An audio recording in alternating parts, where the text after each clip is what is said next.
Good morning दोस्तों। आज हम एक नया चैप्टर शुरू करते हैं कैलेंडर, जिसके हम बेसिक शुरू करेंगे और बताएंगे आपको कैलेंडर में हमें क्या क्या पढ़ना है, क्वेश्चन कैसे कैसे पूछा जाएगा। ठीक है, अब ध्यान दीजिएगा। इसमें हम आपको कैलेंडर के बारे में, सबसे पहले कैलेंडर के बारे में आपको बता देंगे कैलेंडर में क्या क्या पढ़ना है। ठीक है, कैसे क्वेश्चन होंगे और क्या बेसिक है, सब बात सब पर हम इसमें चर्चा करेंगे। ठीक है, आइए शुरू करते हैं। देखिए कैलेंडर में सबसे पहले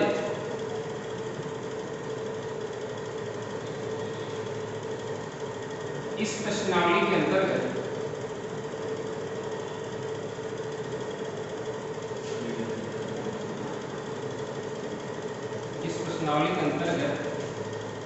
दिन,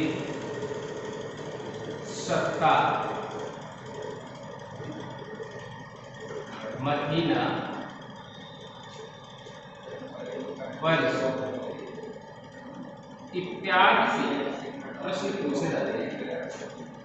इत्यादि से प्रश्न पूछे जाते हैं। इत्यादि से प्रश्न पूछे जाते हैं। ठीक है, ध्यान दीजिएगा दोस्तों। हमने लिखा है इस प्रश्नावली के अंतर्गत दिन, सप्ताह, महीना, वर्ष इत्यादि से प्रश्न पूछे जाते हैं। तो अब इसमें ध्यान दीजिएगा। अब हम टॉपिक शुरू करते हैं कि इसमें क्या क्या वर्ष है, क्या महीना है, क्या दिन है, सबके बारे में चर्चा करेंगे। ठीक है, आइए ध्यान दीजिएगा। सबसे पहले हम लीप वर्ष के बारे में शुरू करते हैं। लीप वर्ष,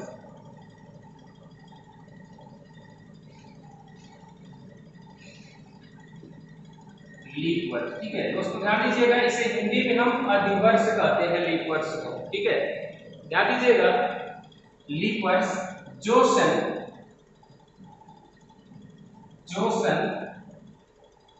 4 से भाग देने पर कट जाता है। जो सन 4 से भाग देने पर कट जाता है वह सन लीप वर्ष कहलाता है। वह सन लीप वर्ष कहलाता है। इसमें फरवरी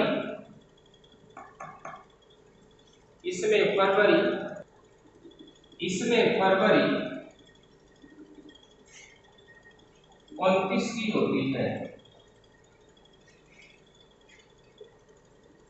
इसमें फरवरी 29 की होती है और वर्ष में 366 दिन होते हैं। और वर्ष में 366 दिन होते हैं। जो शताब्दी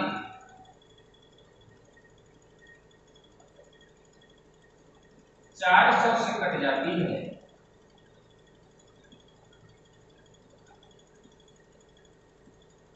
वह शताब्दी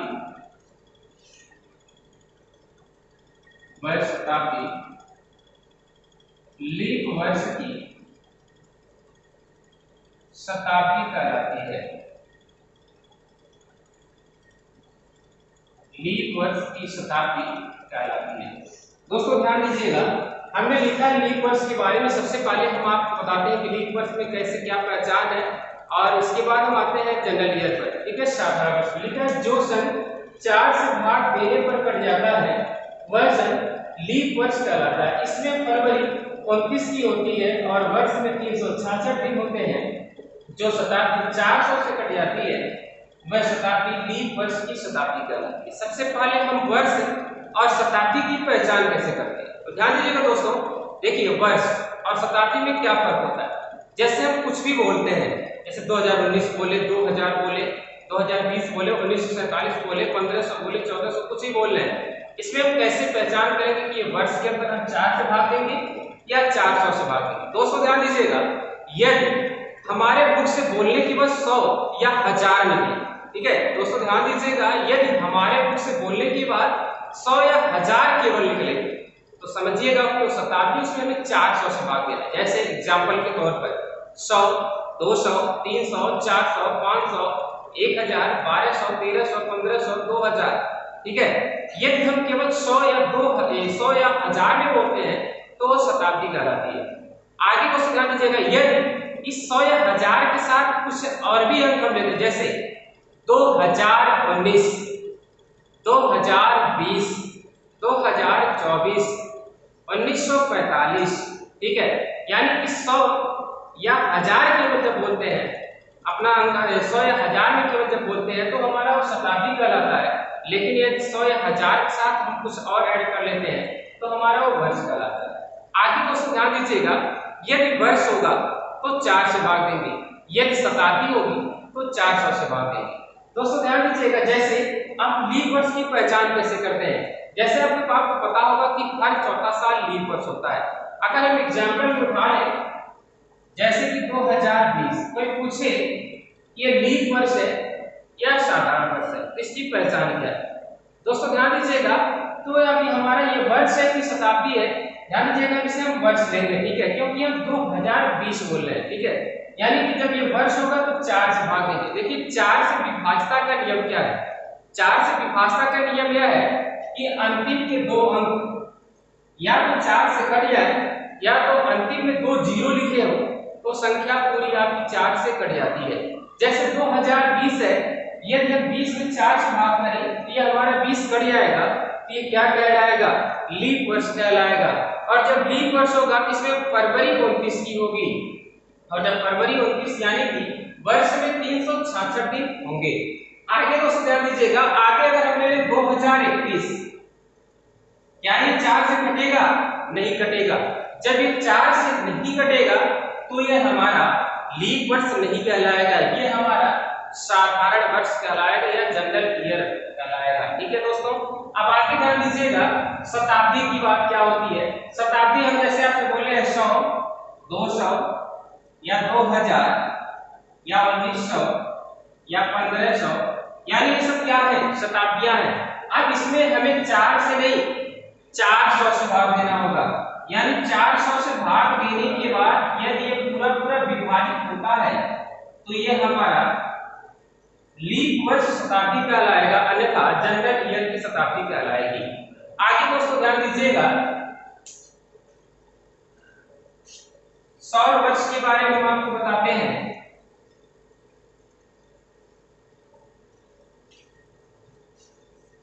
देखिए सौर वर्ष के बारे में बताते हैं। एक सौर वर्ष बराबर 365 दिन 5 घंटे 48 मिनट 47 सही 1/2 सेकंड होता है, ठीक है। एक सौर वर्ष बराबर 365 दिन 5 घंटे 48 मिनट 47 से 1/2 सेकंड होता है। दोस्तों आप सोचते होंगे कि हर साल हमें 365 दिन दिए जाते हैं, हर चौथे साल हमें 366 दिन दिए जाते हैं। आइए इसके बारे में हम जिक्र करते हैं। हमारे एक सौर वर्ष में होता है 365 दिन 5 घंटे 48 मिनट 47 से 1/2 सेकंड। दोस्तों आपको पता होगा, हम कोई भी सामान मार्केट में लेने जाते हैं, हमें कुछ भी फ्री में नहीं मिलता है। हम सोचते हैं कि हमें 366 दिन हर चौथे साल ज्यादा क्यों दिया जाता है, ज्यादा नहीं दिया, हमसे हर साल कुछ न कुछ लिया जाता है। अब कहां से लिया जाता है इसके बारे में हम जिक्र करते हैं। क्या, जैसे एक सौर वर्ष बराबर होता है 365 दिन। ये जो 365 दिन होते हैं ये हमें हर साल दे दिए जाते हैं।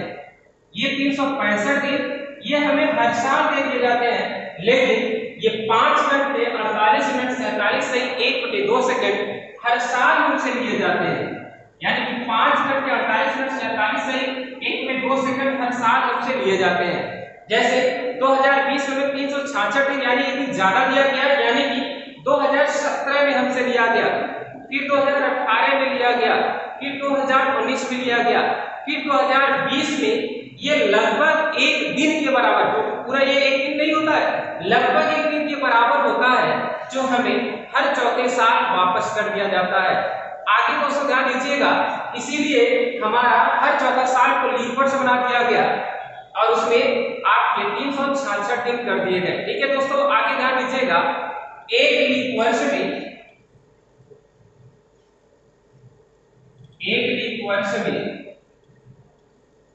366 दिन अर्थात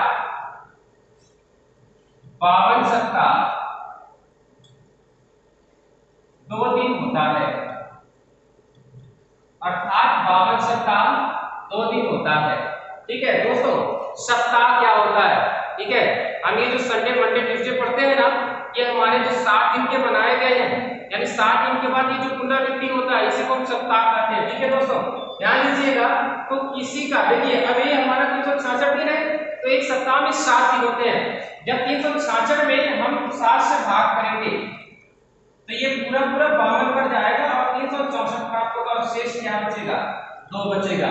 इसलिए हम कहते हैं कि एक ही वर्ष में 52 सप्ताह और 2 दिन होते हैं। दोस्तों आगे ध्यान दीजिएगा, इसके बारे में और क्या हम जिक्र करना चाहते हैं, ध्यान दीजिएगा।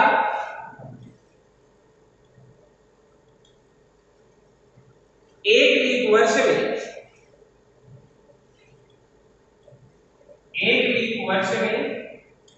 8784 घंटे होते हैं।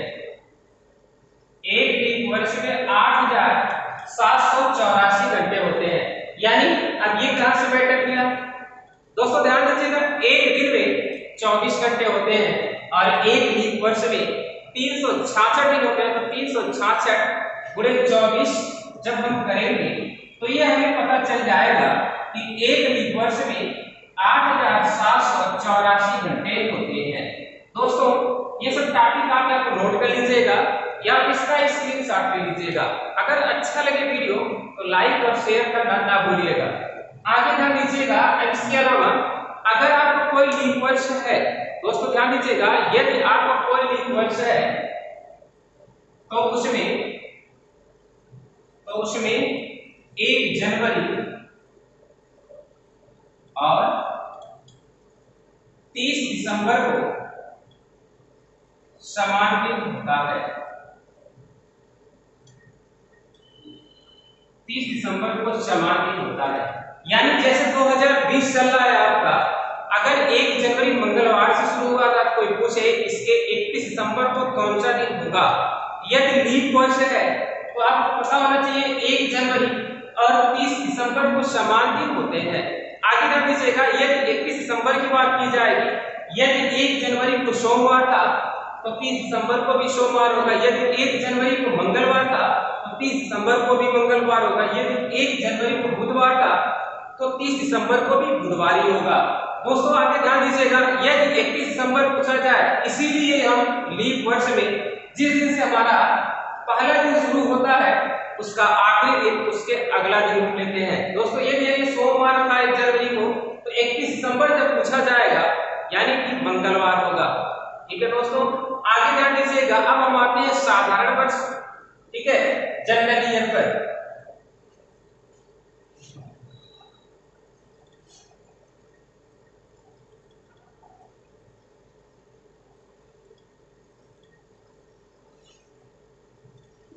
दोस्तों ध्यान दीजिएगा, एक साधारण वर्ष में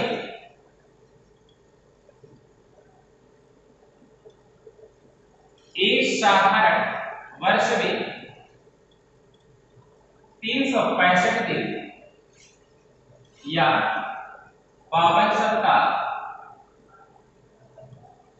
1 दिन होता है। ठीक है, एक साधारण वर्ष में 365 दिन या 52 सप्ताह 1 दिन होता है। आगे हम बताते हैं आपको, एक साधारण वर्ष में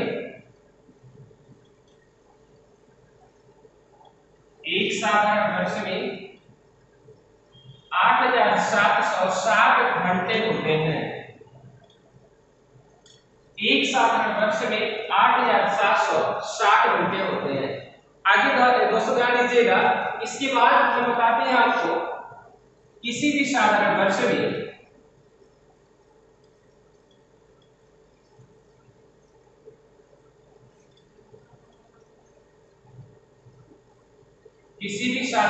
में 1 जनवरी और 31 दिसंबर को समान दिन होता है। ठीक है, किसी भी साधारण वर्ष में 1 जनवरी दिसंबर को समान दिन होता है। जैसे अब साधारण वर्ष में क्या क्या आपको जानकारी होना चाहिए कि एक साधारण वर्ष में 365 दिन या 52 सप्ताह एक दिन होता है।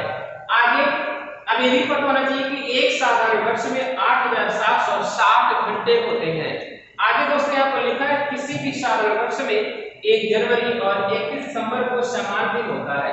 दोस्तों ध्यान दीजिएगा, ये सब पॉइंट आपको पता होना चाहिए। 365 दिन, 52 सप्ताह एक दिन, 8760 घंटे और 1 जनवरी और 31 दिसंबर को समान दिन होता है। यानी कि जैसे 2021 आएगा, 2021 आपका जनरल ईयर होगा। जब जनरल ईयर होगा तो जाहिर सी बात है जो दिन आपका 1 जनवरी को होगा वही दिन आपका 31 दिसंबर, यानी जिससे शुरू होता है उसी से हमारा क्या होता है, समाप्त होता है। देखिए हमने आपको वर्ष दो प्रकार का बताया, क्या एक आपको साधारण वर्ष बताया है, दूसरा आपको अधिवर्ष लीप वर्ष बताया है। दोस्तों ध्यान दीजिएगा, अभी इस वर्ष के बारे में और डीपली हम आपको विस्तार से बताते हैं कि इसमें और क्या पढ़ना है आपको।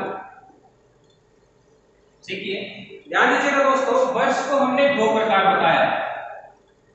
वर्ष को हमने दो प्रकार बताया, पहला साधारण वर्ष, दूसरा अधिवर्ष, जिसे हम इसे इंग्लिश में कहते हैं जनरल ईयर और इसे लीप ईयर। दोस्तों ध्यान दीजिएगा, साधारण वर्ष हमने क्या क्या जिक्र किया है।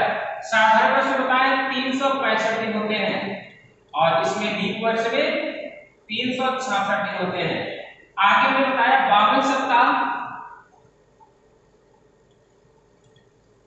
एक दिन होता है, इसमें 52 सप्ताह 2 दिन होता है। ठीक है, इसमें हमने बताया आपको 8760 घंटे होते हैं और इसमें हमने बताया 8784 घंटे होते हैं। इसमें हमने बताया 1 जनवरी और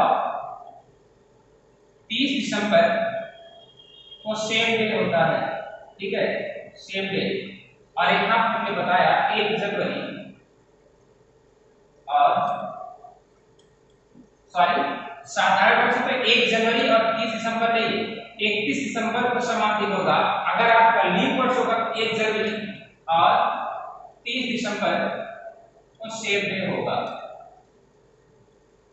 दोस्तों अब ये पॉइंट आप इसका स्क्रीनशॉट ले लीजिएगा या फिर इसको नोट कर लीजिएगा, क्योंकि हम अब इसके बाद इसके आगे जिक्र करेंगे। ठीक है दोस्तों, ध्यान दीजिएगा, आता है विषम दिन। कैलेंडर में सबसे महत्वपूर्ण टॉपिक है विषम दिन। ये विषम दिन आप समझते हैं तो बड़े से बड़े क्वेश्चन को आप एक झटके में सॉल्व कर लेंगे। ठीक है दोस्तों, जैसे विषम दिन, तो विषम दिन आप इसे विषम संख्याएं पढ़ते हैं, तो आप विषम संख्या में क्या पढ़ते हैं, जो 2 से भाग देने के बाद ना कटे उसे हम विषम संख्याएं कहते हैं। ठीक है, अगर हम विषम दिन की बात करें तो दिन, सबसे पहले हमें सप्ताह पता होना चाहिए। देखिए सप्ताह में 7 दिन होते हैं। 7 से भाग देने के बाद जो शेष बचता है, रिमाइंडर जो शेष बचता है वो विषम दिन के बारे में इंडिकेट करता है। जैसे हमारा ये साधारण वर्ष 365 दिन था। ठीक है, 365 दिन था। अब इसमें अगर 7 से भाग करें तो हमारा ये 52 बन जाएगा और 364 प्राप्त होगा और शेष कितना बचेगा, 1। ठीक है, अब कोई पूछ ले कि एक साधारण वर्ष में कितना विषम दिन होता है, तो आपका उत्तर क्या होगा, 1 होगा। उत्तर क्या होगा, 1 होगा। यानी कि एक साधारण वर्ष में विषम दिनों की संख्या कितना होता है, 1 होता है। अगर कोई पूछ ले एक लीप वर्ष में क्या होता है, ये 366 है। 366 में यदि 7 से भाग करें ये 52 बन जाएगा और 364 प्राप्त होगा। शेष कितना बचा, 2 बचा। यानी कोई पूछ ले कि एक लीप वर्ष में कितना विषम दिन होता है, तो हमारा उत्तर होगा कितना, 2। और एक आपका जनरल ईयर में कितना विषम दिन होता है, उत्तर होगा 1 होगा। आगे दोस्तों हम महीनों के बारे में जिक्र करते हैं। महीना आपको पता है, कोई महीना 28 का होता है, कोई महीना 29 का होता है, कोई महीना 30 का होता है, कोई महीना 31 का होता है। दोस्तों ध्यान दीजिएगा, किसी भी महीने का यदि विषम दिन पूछा जाए, किसी भी महीने का यदि विषम दिन पूछा जाए तो हम 7 से ही बात करेंगे। विषम दिन का परिभाषा ही होता है, यानी 7 से भाग देने के बाद जो शेष बचता है। जैसे हम आपको एक छोटा सा एग्जांपल बताते हैं, विषम दिन की पहले दिन की परिभाषा। अगर कोई पूछे दिन की परिभाषा क्या होती है, तो हमारा इसका उत्तर होगा किसी सप्ताह के कहा जाता है। दिन की परिभाषा क्या हो, किसी सप्ताह के 7वें भाग को एक दिन कहा जाता है। तो अगर हमारा विषम दिन पूछा जा रहा है, यानी जो भी हमें संख्या दिया है उसमें 7 से भाग देने के बाद जो शेष बचता है वही क्या कहलाता है, विषम दिनों की संख्या कहलाता है। ठीक है, ध्यान दीजिएगा दोस्तों, महीने के बारे में आते हैं। महीना, ठीक है, ध्यान दीजिएगा, महीना हमारा या 28 का होगा, या 29 का होगा, या 20 का होगा, या फिर 31 का होगा। दोस्तों ध्यान दीजिएगा, महीना 28, 29, 30, 31। ठीक है, अगर पूछे कि 28 के महीने में कितना विषम दिन होगा तो 7 से भाग करेंगे तो रिमाइंडर 0 हो जाएगा, यानी कि 28 के महीने में 0 विषम दिन होता है। 28 के महीने में कितना होता है, 0 विषम दिन होता है। आगे 29 के महीने में 7 चौक 28, 1 विषम दिन होता है। 29 के महीने में 1 विषम दिन होता है। आगे 30 के महीने में 2 विषम दिन होता है। 30 के महीने में कितना विषम दिन होता है, 2 विषम दिन होता है। 31 के महीने में 3 विषम दिन होता है। दोस्तों नोट करिए, फिर इसके बाद हम आगे आपको बताते हैं।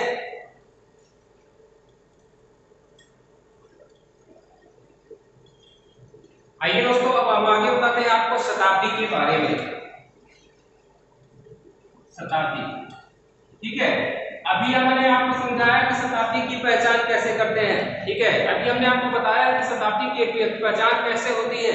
तो हमने बताया आपको, यदि आपके मुख से बोलने के बाद 100 या 1000 केवल निकले, 100 या 1000 केवल निकले तो वही केवल शताब्दी होती है, अन्यथा शताब्दी नहीं होती। जैसे हमने बोला 100, 200, 300, 400, ठीक है, जो कुछ भी बोल रहे हैं यही सब क्या होती है, शताब्दी होती है। शताब्दी के बारे में हम कि शताब्दी में 400 से भाग देने पर लीप पर शताब्दी होगा, कि शताब्दी भाग देने के बाद आप जनरल ईयर शताब्दी होगा, इसके बारे में आपको बताते हैं। फिर उसके बाद शताब्दी का विषम दिन कैसे निकालते हैं, फिर इसके बारे में बताएंगे। फिर उसके बाद हम आएंगे आपको कैलेंडर के महत्वपूर्ण क्वेश्चन पर कि इसमें कितने टाइप के क्वेश्चन पूछे जाएंगे और कौन सा क्वेश्चन किस रूप में हम कहां पर सॉल्व करते हैं, उसका प्रोसेस क्या, सबके बारे में हम जिक्र करेंगे आपको। दोस्तों अगर ये वीडियो आपको अच्छा लगे तो लाइक और शेयर जरूर करते रहिएगा। और आगे हम आपको बताते हैं शताब्दी के बारे में। हमने बोला है ना कि हमारे मुख से बोलने पर 100 या 1000 निकले तो ये क्या कहलाता है, शताब्दी कहलाता है। जैसे मैं आपको शताब्दियां लिख दिया, 100, 200, 300, 400। दोस्तों ध्यान दीजिएगा, अब इसमें हम 4 नहीं 400 से भाग करेंगे, क्योंकि अब ये हमारा वर्ष नहीं शताब्दी में कन्वर्ट हो चुका है। तो शताब्दी होगा तो 4 नहीं 400 से भाग करेंगे। अब इसमें क्या करना होगा, 400 से भाग करना होगा।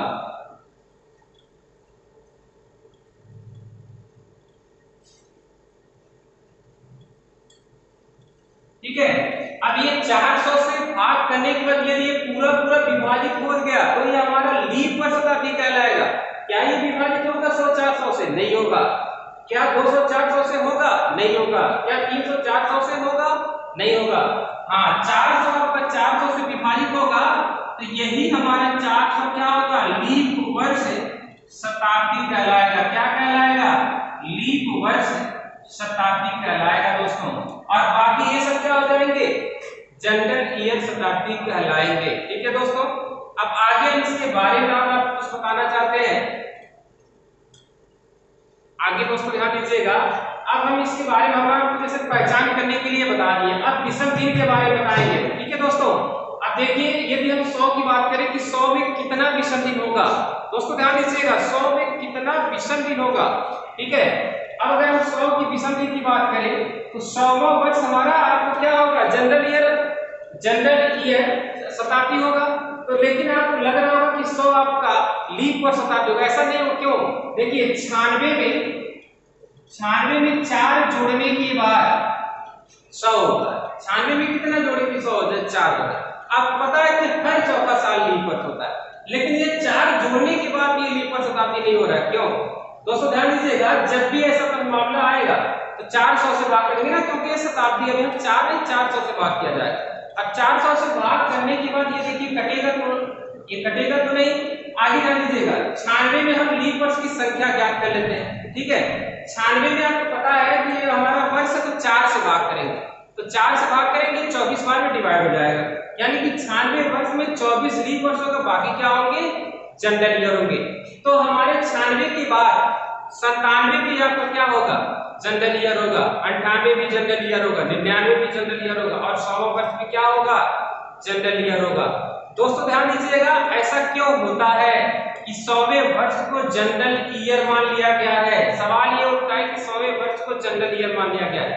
हमने आपको बताया है कि 100 वर्ष बराबर 365 दिन, 100 वर्ष बराबर 365 दिन, 5 घंटे 48 मिनट 47 नहीं 1/2 सेकंड होता है। ठीक है, 365 दिन 5 घंटे 48 मिनट 47 सही 1/2 सेकंड होता है। हर साल 365 दिन हमें क्या किए जाते हैं, डे लिए जाते हैं, लेकिन ये हर साल हर दिन ले लिए जाते हैं। फिर हमें हर चौथे साल एक दिन के रूप में कन्वर्ट करके वापस भी तो किए जाते हैं। जब हर चौथे साल ये एक दिन के रूप में कन्वर्ट किए जाते हैं, आप 5 घंटा 48 मिनट 47 से 1/2 सेकंड को जब चौथे साल कन्वर्ट करेंगे तो ये लगभग 24 घंटे के बराबर होगा। पूरा भी 24 घंटा नहीं होगा। जब ये कैलेंडर यहाँ पर देखिए, हमारा कैलेंडर फिर यहाँ से गड़बड़ होने लगा। हर चौथे साल एक दिन हमें मिलने तो लगा, लेकिन ये पूरे 24 घंटे नहीं है। अब ये हमें यहाँ पर क्या हो रहा है, कैलेंडर में ज्यादा मिल रहा है। जब यहाँ पर ज्यादा मिल रहा है, अभी आपको मैंने बताया कि कोई भी सामान फ्री में नहीं दिया जाता है। दोस्तों ध्यान दीजिए, अब यहाँ पर जब कुछ ज्यादा मिल रहा है तो कैलेंडर में आगे सुधार करने के लिए 100वें वर्ष को उठाया गया। अब यहाँ थोड़ा सा ज्यादा मिल रहा था ना, इसी थोड़े से ज्यादा के लिए आगे हमारे कैलेंडर में 100वें वर्ष को, 200वें वर्ष को, 300वें वर्ष को आपको उठाया गया। वहां से पुनः आपको जनरल ईयर बना दिया गया और जनरल ईयर बनाने का फिर 400वें वर्ष में क्या किया, कन्वर्ट करके हमें एक दिन रिटर्न कर दिया जाता है। दोस्तों ध्यान दीजिएगा, वहीं से हमारा 100वां वर्ष आपको क्या होता है, जनरल ईयर शताब्दी होता है। 200 वर्ष क्या होता है, जनरल ईयर शताब्दी होता है। 300 वर्ष क्या होता है, जनरल ईयर शताब्दी होता है। लेकिन 400 वर्ष में पुनः लगभग एक दिन के बराबर होता है, तो पुनः हमें यहाँ पर क्या किया था, रिटर्न कर दिया था। दोस्तों आगे ध्यान दीजिएगा, अब विषम दिन की बारी आई कि विषम दिन कैसे निकालते हैं। दोस्तों जब 96 में 24 लीप वर्ष है, तो हमारे 100 वर्ष में भी कितने लीप ईयर होंगे, 24 लीप ईयर होंगे और बाकी सब क्या हो जाएंगे, 76 जनरल ईयर हो जाएंगे। दोस्तों जब 100 वर्ष की बात आई तो 24 लीप वर्ष हुआ और 76 क्या हो गए, जनरल ईयर हो गए। ध्यान दीजिएगा आगे दोस्तों, एक लीप वर्ष में हमने आपको बताया कि 2 विषम दिन होते हैं, 52 सप्ताह 2 दिन, यानी एक लीप वर्ष में 2 विषम दिन होते हैं। दोस्तों आगे हमने बताया एक जनरल ईयर में एक विषम दिन होता है। आगे दोस्तों ध्यान दीजिएगा, जब एक लीप वर्ष में 2 विषम दिन होता है तो 24 लीप वर्ष है, तो 24 गुणे 2 यानी कि 24 गुणे 2 करेंगे, 24 गुना कितना होगा, 48 विषम दिन हो जाएगा। आगे एक जनरल ईयर, एक साधारण वर्ष में एक विषम दिन होता है, तो 76 साधारण वर्ष में 76 विषम दिन होगा। हमसे पूछा जा रहा है कि 100 वर्ष में कितना विषम दिन होगा ना, तो क्या करेंगे, अब ये 48 और 76 को जोड़ लीजिए। दोस्तों ध्यान दीजिएगा, अब यहाँ पर जोड़ेंगे तो 124 प्राप्त होगा। दोस्तों 124 प्राप्त, 48 और 76 के योग कितना होगा, 124 होगा। दोस्तों अभी हमने आपको विषम दिन को परिभाषित किया है कि 7 से भाग देने के बाद जो रिमाइंडर, जो शेष बचता वही हमारा क्या कहलाता है, विषम दिन कहलाता है। 124 में हम 7 से भाग करेंगे, जब 7 से भाग करेंगे तो कितना शेष बचेगा, 5 बचेगा। कितना बचेगा, 5 बचेगा। दोस्तों ध्यान दीजिएगा, यानी कि 100 वर्ष में कितना विषम दिन होगा, 5 विषम दिन होगा। 100 वर्ष में कितना विषम दिन होगा, 5 विषम दिन होगा। दोस्तों ध्यान दीजिएगा, अब कोई सवाल पूछे कि 100 वर्ष में कितना विषम दिन होगा, तो आप डायरेक्ट बताइए कि सिर्फ 5 विषम दिन होगा। आप यहाँ पर एक क्वेश्चन और जनरेट हुआ, क्या ये जो विषम दिन बचता है ना, ये शताब्दी का आखिरी दिन इंडिकेट करता है कि ये आखिरी दिन शताब्दी का यही होगा। दोस्तों ध्यान दीजिएगा, अगर यहाँ पर बचा कि 100 वर्ष में कितने विषम दिन, 5, यानी कि जब ये 5 बचा, यानी कि अभी क्या बता रहा है कि यही शताब्दी का आखिरी दिन कोड है, यानी जिस नंबर 5 नंबर पे जो भी दिन होता है वही हमारा क्या होगा, उत्तर होगा। जैसे हम कैलेंडर में क्या कोड देते हैं, मैं बगल में दर्शा दे रहे हैं, देखिए 0 रविवार, 1 सोमवार, 2 मंगलवार, 3 बुधवार, 4 बृहस्पतिवार और 5 शुक्रवार और 6 शनिवार। दोस्तों ध्यान दीजिएगा, अब हमारा शेष कितना बचा है, शेष 5 बचा है ना, यानी अगर अब पूछा जाए कि 100वें वर्ष का आखिरी दिन क्या होगा, ठीक है, हमारा 5 के सामने क्या लिखा है, शुक्रवार, यानी 100वें वर्ष का आखिरी दिन क्या था या क्या होगा, शुक्रवार आंसर होगा। दोस्तों आगे ध्यान दीजिएगा, अब 100 वर्ष में जब 5 मिला तो आगे भी प्रोसेस यही है निकालने का, लेकिन क्या हम इस 200 को, ध्यान दीजिएगा दोस्तों, क्या इस 200 को 2 गुणे 100 के फॉर्मेट में लिख सकते हैं, बिल्कुल लिख सकते हैं। दोस्तों ध्यान दीजिएगा, 100 में जब 5 मिल गया हमें, इसको हम 200 को 2 गुणे 100 लिखा जा सकता है। अभी आपने निकाला है कि 100 में कितने हैं, 5 है, इस 100 के स्थान पे हम 5 विषम दिन लिख सकते हैं, यानी 2 गुणे 5 यानी कि 10 आया। ये 7 से ज्यादा है ना, तो 7 से दोबारा भाग करिए, 7 से भाग करेंगे कितना होगा, 3, यानी कि ध्यान दीजिएगा दोस्तों, 200 वर्ष में कितने विषम दिन होंगे, 3 विषम दिन होंगे। कितने होंगे, 3। 200 वर्ष में कितने विषम दिन होंगे, 3 विषम दिन होंगे। दोस्तों 100 वर्ष में 5 विषम दिन आया, कितना आया, 5 विषम दिन आया, और 200 वर्ष में 3 विषम दिन आया। और हमने बताया जो विषम दिन बचता है शताब्दी का वही आखिरी दिन होता है, यानी कि 200 वर्ष का आखिरी दिन क्या होगा, 3 के लिए बुधवार, यानी 200 वर्ष का अगर आखिरी दिन पूछा जाए तो आपका आंसर क्या होगा, बुधवार होगा। दोस्तों अब इस तरह से हम 300 में आते हैं। 300 के लिए ध्यान दिया, क्या हम 300 को 3 गुणे 100 लिख सकते हैं, बिल्कुल लिख सकते हैं। हमने 100 में कितना निकाला, 5 निकाला। दोस्तों 3 गुणे 5 यानी कितना होगा, 15 होगा। अब ये 7 से ज्यादा है ना, तो 7 से भाग करिए, 7 से भाग करेंगे कितना बचेगा, 1 बचेगा, यानी कि 300 वर्ष में कितने विषम दिन होते हैं, 1 विषम दिन होते हैं। दोस्तों अब ध्यान दीजिएगा, 300 वर्ष में 100 में 5 मिले, 200 में 3 मिले और 300 में 1 मिला। दोस्तों आगे ध्यान दीजिएगा, अब 400 की बारी है। 400 में क्या करेंगे, देखिए 400 के लिए हम क्या इसे 4 गुणे 100 लिख सकते हैं, बिल्कुल लिख सकते हैं। दोस्तों ध्यान दीजिएगा, दोस्तों अब आगे आइए दोस्तों 400 के बारे में बताते हैं कि 400 में कितने विषम दिन होंगे।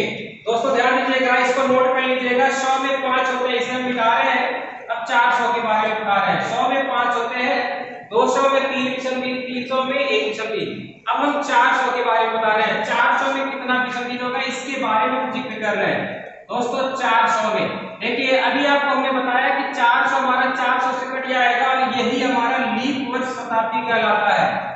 ये क्या कहलाता है, लीप वर्ष शताब्दी कहलाता है। क्या दोस्तों 400 को हम 4 गुणे 100 लिख सकते हैं, नहीं लिख सकते हैं, बिल्कुल लिख सकते हैं। दोस्तों देखिए अब 4 गुणे 100 हम लिख रहे हैं, 4 गुणे कितना लिख रहे हैं, 100 लिख रहे हैं। अभी हमने बताया कि 100 में कितने विषम दिन होते हैं, 5 होते हैं, तो 4 गुणे 5 तो लिख सकते हैं ना, तो 4 गुणे 5 लिखिए, 5 चौक 20 हो गया। क्या यहाँ पर 7 से भाग कर दे, देखिए यही तो गलती होती है, हमें यही सीखना है कि कहाँ पर गलती होती है, क्यों मिस्टेक होता है, वही बात हमें ध्यान में रखना होगा। दोस्तों अब कुछ लोग क्या करेंगे, 7 से भाग करके 6 विषम दिन बता देंगे, जो कि क्या है, गलत है। दोस्तों ये हमारा लीप वर्ष शताब्दी, क्योंकि हमारे ये 400 से क्या है, डिवाइड है, 400 से डिवाइड लीप वर्ष शताब्दी है। और जब लीप वर्ष शताब्दी होगा, हमने बताया कि एक दिन ज्यादा मिलता है, कब, साधारण वर्ष की अपेक्षा लीप वर्ष में एक दिन क्या होता है, ज्यादा मिलता है। इसी तरह साधारण वर्ष शताब्दी की अपेक्षा लीप वर्ष शताब्दी में एक दिन ज्यादा मिलता है। एक दिन ज्यादा को आपको क्या करना होगा, जोड़ देना। क्यों जोड़ रहे हैं, क्योंकि यह क्या है, लीप वर्ष शताब्दी है। क्या है दोस्तों, लीप वर्ष शताब्दी है। 20 से कितना होगा, 21 होगा, 21 में 7 से भाग कर दीजिए, 7 में 21 यानी कि 0, कितना बचा, 0 बचा, यानी कि 400 वर्ष में कितना विषम दिन, 0 विषम दिन, यानी कि 0 है तो 400 वर्ष का आखिरी दिन क्या होगा, 0 किसको इंडिकेट कर रहा है, रविवार को। अब ये आप टॉपिक का स्क्रीनशॉट या फिर नोट कर लीजिएगा, जो बहुत ही महत्वपूर्ण है, हर एक क्वेश्चन में इसकी जरूरत आपको पड़ेगी। ठीक है दोस्तों, 100 वर्ष में 5 विषम दिन, 200 वर्ष में 3 विषम दिन, 300 वर्ष में 1 विषम दिन, 400 वर्ष में 0 विषम दिन। दोस्तों आइए अब हमें जो जो टॉपिक पढ़ना है उसके बारे में जिक्र करते हैं। क्वेश्चन क्या पूछा जाएगा, हर एक क्वेश्चन के बारे में जिक्र करेंगे। आइए सबसे पहले हम बता दें कि कौन कौन सा टॉपिक है, इसमें हम आपको बताएंगे और इसके अलावा और क्या क्वेश्चन बताए जाएंगे। दोस्तों ध्यान दीजिए कि टॉपिक में आपको लिखने जा रहे हैं, जो आप नोट कर लीजिएगा। इसमें आपका पहला टॉपिक होगा चेंज इन डेट, ठीक है, चेंज इन डेट। इसके बाद दूसरा टॉपिक होगा change in date month, change in date month. तीसरा होगा change in date month year, change in date month year. चौथा टॉपिक होगा change in year, change in year.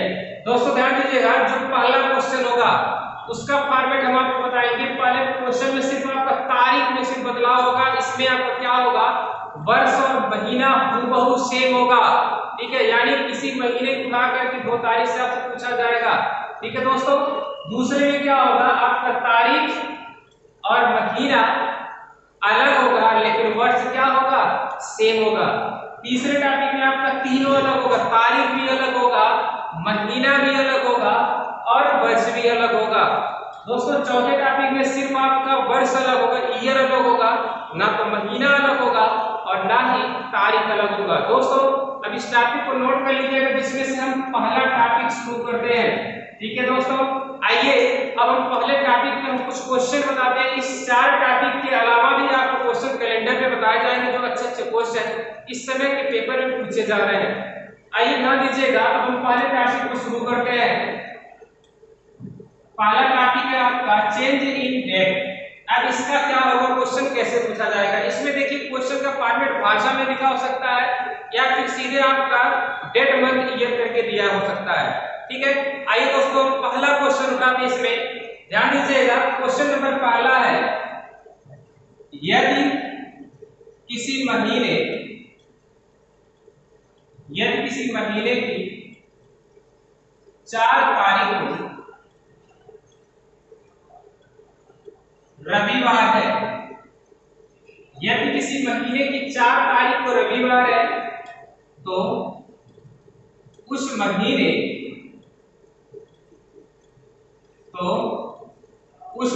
की 28 तारीख को कौन सा दिन होगा। तो उस महीने की 28 तारीख को कौन सा दिन होगा। लिखा यह किसी महीने की 4 तारीख को रविवार है, तो उस महीने की 28 तारीख को कौन सा दिन होगा। ध्यान दीजिएगा दोस्तों, अब ये मात्र 2 सेकंड का क्वेश्चन है सॉल्व करने के लिए। हम लोग करते क्या एग्जाम में ना, साथ साथ जोड़ना शुरू कर देते हैं। प्लीज दोस्तों ऐसा आज से हमें नहीं करना होगा। हम जो प्रोसेस बता रहे हैं आपको उस प्रोसेस से सॉल्व करना होगा, बहुत इजी प्रोसेस है। आइए ध्यान दीजिएगा, दिया है यदि किसी महीने की 4 तारीख को रविवार है, क्या है, 4 तारीख को रविवार है, तो पूछ रहा है तो उस महीने की 28 तारीख को कौन सा दिन होगा। देखिए दोस्तों जब भी इस टाइप का प्रश्न होगा, तो कुछ आपको ज्यादा नहीं सोचना होगा, बस एक दिमाग रखना होगा कि जब भी आपको एक महीने की 2 तारीख लेकर कुछ ऐसे प्रश्न पूछे जाए तो दोनों का अंतर लेना होगा। क्या अंतर का मतलब क्या होता है, जो इसमें बड़ा अंक होगा उसमें से छोटा क्या करना होगा, घटा देना होगा। जैसे इसमें बड़ा क्या है 28 से, छोटा क्या है 4 है, 28 - 4 मिलकर कितना होगा 24 होगा। दोस्तों ध्यान दीजिएगा, आपको मैंने बताया कि जब ये आपका जितना भी यहाँ पर घटाने के बाद अंतर लेने के बाद बचा, उसमें 7 से भाग कर देना होगा। 7 से भाग के 7 × 21 कितना बचा 3। अब ये जो शेष बचेगा भाग देने के बाद, जो ये हमारा रिमाइंडर जो शेष बचेगा, शेष यहाँ पर जैसे 3 बचा ना, जो भी शेष बचेगा कब जोड़ना है कब घटाना है, अब ये दिमाग में रखना होगा। देखिए जब हम आगे की तरफ बढ़ते हैं तो जोड़ते हैं, जब पीछे की तरफ बढ़ते हैं तो घटाते हैं। जैसे 4 पहले पड़ता है 28 बाद में पड़ता है, यानी आगे निकल रहे हैं तो जोड़ेंगे। अगर सीधी सी एक लाइन में बात समझिए, यदि आप कुछ भी नहीं समझते हो, अगर इस तरह से आप लिख करके सॉल्व कर रहे हो, यानी कि जब ऊपर छोटा अंक लिखा रहे नीचे बड़ा अंक लिखा रहे, ठीक है, छोटे अंक के सामने 4 तारीख को क्या था रविवार दिया हुआ था, ठीक है। ध्यान दीजिएगा, यदि यहाँ पर आपको छोटे के सामने दिन दिया हुआ है और बड़े अंक के सामने क्वेश्चन मार्क लगा हुआ है, ठीक है। यानी जब ऊपर छोटा अंक लिखा हो, नीचे बड़ा अंक लिखा हो, छोटे अंक के सामने दिन लिखा है और बड़े अंक के सामने प्रश्नवाचक चिन्ह लगा है, तो तब भी अगर क्वेश्चन में क्या करेंगे, मिला करके शेष जोड़ देंगे। दोस्तों ध्यान दीजिएगा, जब आगे की तरफ बढ़ते हैं और जब पीछे की तरफ बढ़ते हैं क्या करते हैं, घटाते हैं। यानी 3 दिन बचा तो यहाँ पर 3 दिन क्या करना होगा, जोड़ देना होगा। यानी रविवार में 3 दिन जोड़ेंगे तो क्या आएगा, सोमवार, मंगलवार, बुधवार। यानी इस प्रश्न का आंसर क्या होगा दोस्तों, बुधवार होगा। दोस्तों ध्यान दीजिएगा, ये टाइप फर्स्ट का पहला क्वेश्चन है। अब इसके बाद हम इस पे आते हैं सेकंड क्वेश्चन पर। दोस्तों अगला क्वेश्चन नोट करिए, अगला क्वेश्चन लिखिए। देखिए, यदि किसी महीने की, यदि किसी महीने की 31 तारीख को सोमवार है, यदि किसी महीने की 31 तारीख को सोमवार है, तो उसी महीने की, उसी महीने की 4 तारीख को कौन सा दिन था,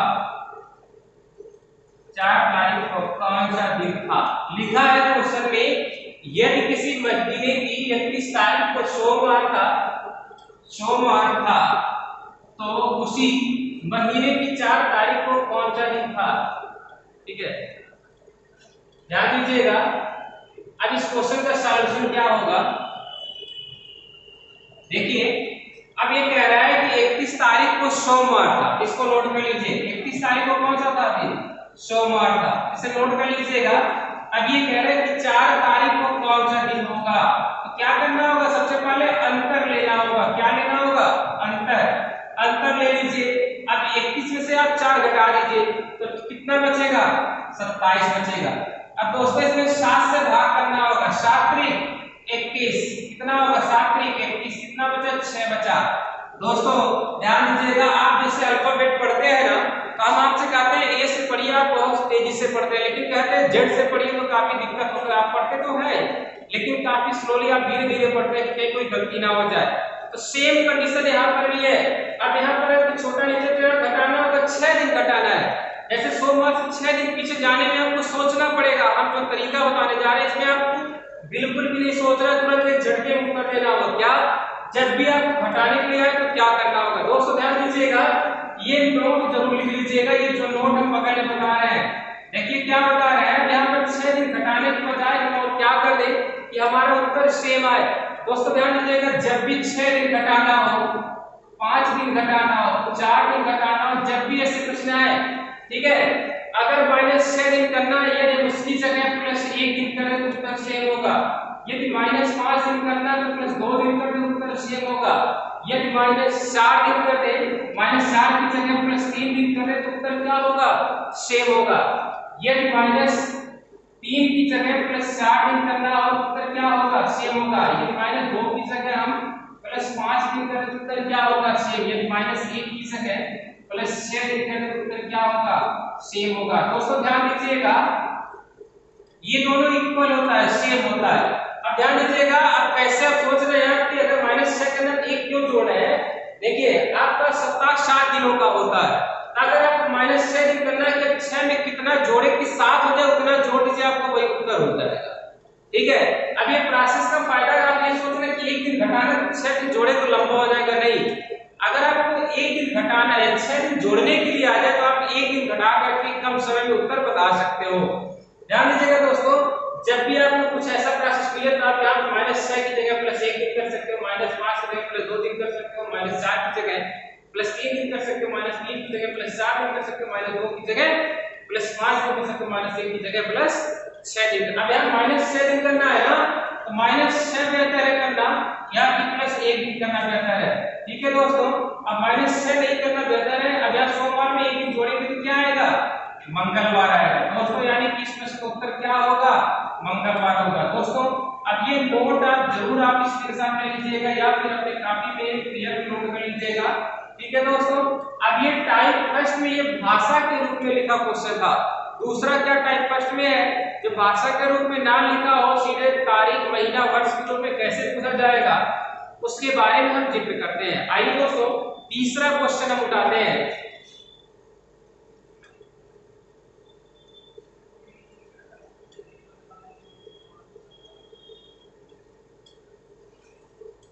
टाइप फर्स्ट में तीसरा क्वेश्चन है ये। क्वेश्चन लिख रहे हैं 3/10/2011 को बुधवार तो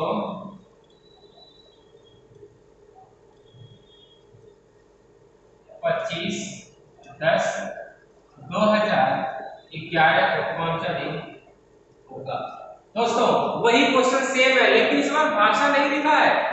इस बार देखिए क्वेश्चन का पैटर्न आपको लग रहा है कि कुछ अलग, कुछ टफ पूछ लिया है। टफ नहीं पूछा है, सेम है। हमने बताया ना चेंज इन डेट, यानी जब तारीख अलग हो, क्या अलग हो, तारीख अलग हो और महीना और वर्ष सेम हो तो क्वेश्चन सेम है, आपको कुछ भी नहीं करना होगा, सेम प्रोसेस से सॉल्व करना होगा। यानी इसका अंतर लेना होगा। क्या लेना होगा, अंतर लेना होगा। अंतर ले लीजिए, यानी कि आप बताएं अंतर लेने का मतलब जो बड़ा उससे छोटे घटा दीजिए, यानी कि 25 - 3, ठीक है, यानी कितना बचेगा 22। अब क्या करना होगा, 7 से भाग करना होगा, 7 × 21, कितना बचा 1 बचा। दोस्तों 1 शेष बचा ना। अब ये सवाल होता है कि जोड़ेंगे कि घटाएंगे, तो यहाँ भी कंडीशन वही है, जब आगे बढ़ रहे हैं 25 ज्यादा है ना 3 से, तो आगे बढ़े तो जोड़ना ही होगा, यानी 1 दिन इसमें जोड़ दिया जाएगा। 1 दिन जोड़ने का मतलब क्या होगा, बृहस्पतिवार होगा। दोस्तों आज का वीडियो हम यहीं पर रोकते हैं, आगे नेक्स्ट टॉपिक लेकर के आएंगे जो आप बताएंगे अगले दिन। अगर वीडियो अच्छा लगे तो लाइक कमेंट शेयर जरूर करिएगा। अगर इसमें कोई तकलीफ या कोई दिक्कत आपको लग रहा है, वीडियो में कुछ कमी रह गई है, तो आप कमेंट बॉक्स में जरूर बताइएगा, उसमें सुधार किया जाएगा, उसको और बेहतर तरीके से बताया जाएगा। धन्यवाद।